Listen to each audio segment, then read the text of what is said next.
Este es el trabajo de tarea para hoy. Estamos trabajando she has y he has. Así que tienes que escuchar lo que voy a decir y hacer clic en la respuesta correcta. ¿Ok? Vamos a ver. She has a shoe. She has a shoe.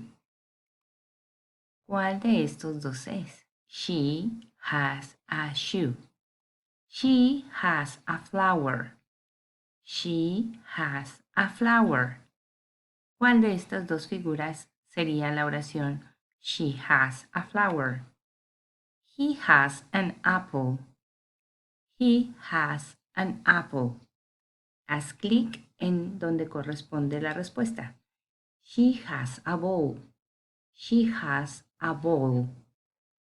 He has a book. He has a book. He has a car.